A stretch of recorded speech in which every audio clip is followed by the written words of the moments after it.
Sir आपने बताया कि कई योजनाएं अब काम शुरू होने वाले। माननीय मुख्यमंत्री महोदय के प्रगति यात्रा में जो विभिन्न जो घोषणाएं की गई थी, सभी घोषणाओं को जो है वो स्वीकृति मिल गई है और योजना वाइज हमको थोड़ा सा बस ये बता रहे हैं कि जैसे सबसे पहला ये था कि हम लोगों का सारण जो तटबंध है उस पर जो है वो 40 से 80 में जो किलोमीटर का है उस पर डबल लेन करना था, जिसकी स्वीकृति जो है वो मंत्रिमंडल में 4 फरवरी को दे दिया गया है। उसके अतिरिक्त जो बाबा हरिहरनाथ मंदिर क्षेत्र का विस्तार करने का जो योजना था उसको जो है विभागीय संकल्प 431 5 फरवरी को उसकी भी स्वीकृति दे दी गई है। उसके अतिरिक्त जो है वो सदर प्रखंड में डोरीगंज बाजार से बिशनपुरा तक जो एलिवेटेड पथ का निर्माण करना था, उस संबंध में जो है वो NHI को जो है वो दे दिया गया है और इसकी भी स्वीकृति हो गई है और जो उस पर कितनी राशि का बनना है, अलाइनमेंट क्या होगा, उस पर कार्य चल रहा है। उसके अतिरिक्त जो है वो NH-19 के जो लेफ्ट ओवर पोर्शन थे जिसकी माननीय मुख्यमंत्री महोदय द्वारा घोषणा की गई थी कि उसकी चौड़ीकरण और मजबूतीकरण का, तो उसका भी जो है वो स्वीकृति दे दी गई है और टेंडर में वो चला गया है और शीघ्र जो है वो निविदा निष्पादन की प्रक्रिया जो है कर ली जाएगी।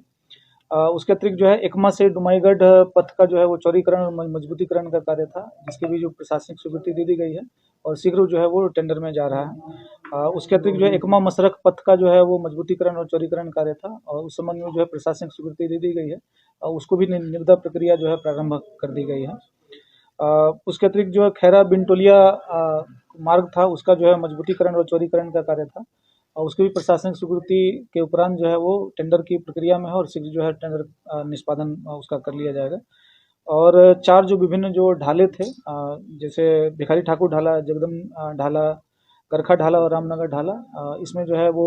विस्तृत जो है वो DPR बना लिया गया है और रेलवे से सहमति के लिए भेज दिया गया है। सर एक सवाल है सर, महाकुंभ में सारण के कितने लोगों की मौत? इसमें अलग से कर लें, मिक्सअप मत कीजिए। सर जरा सा हमको ये बताइए कि ये रेडियो दोस्त जेल से कल ऑपरेटिंग की आपने घोषणा की है, क्या है ये रेडियो दोस्त, कैसे काम करेगा? ये रेडियो दोस्त का जो मुख्य उद्देश्य ये था कि बहुत सारे जो हमारे जेल में जो बंदी हैं उनमें मानसिक अवसाद जो रहता है, तो उसमें रेडियो दोस्त के माध्यम से जो है वो ससमय बातचीत उनसे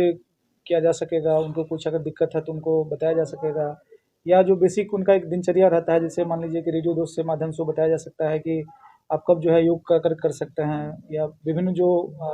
काम चल रहा है या कुछ चीज़ों के बारे में उनको जानकारी देनी है, तो उन सबको जो है समय समय पर उनको जो हम लोग देते रहें। तो मुख्य रूप से उद्देश्य यही था कि जो कैदी हैं वो एक बेहतर वातावरण में वहाँ पर रहें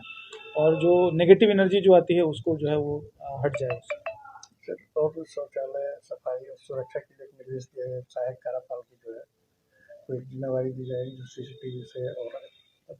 से जो है मिलान करके निगरानी। हाँ, CCTV का जो निगरानी है वो हम लोग जो है वो ऑलरेडी कर रहे हैं, व्यवस्था ऑलरेडी वहाँ पर है। हम लोगों ने और ज़्यादा पारदर्शी रहे और ससमय जो है वो CCTV की निगरानी के संबंध में हम लोगों को प्रतिवेदन मिले, तो उस चीज़ के बारे में हम लोगों ने डायरेक्शन दिया। शिकायत पत्र का क्या है? शिकायत पत्र जो है हम लोगों ने बहुत सारा जो है शिकायत उनके जो है वो केस से संबंधित है, इन्वेस्टिगेशन से संबंधित हैं, उसके संबंध में हम लोगों ने SP साहब को प्रतिवेदन किया है। और जो कुछ जो उनके समस्याएं चाहे ज़मीन से रिलेटेड थे, कुछ लोगों का था कि उनके राशन कार्ड से संबंधित है, और तरह तरह की जो समस्याएं हैं जो हम लोगों के प्रशासनिक दृष्टिकोण से उसको हल कर सकते हैं वो हम लोग त्वरित गति से करेंगे, उनको हम लोग अवगत भी कराएंगे। और जो पुलिस संबंधी मैटर है उन लोग SP साहब को भी उसको दिए।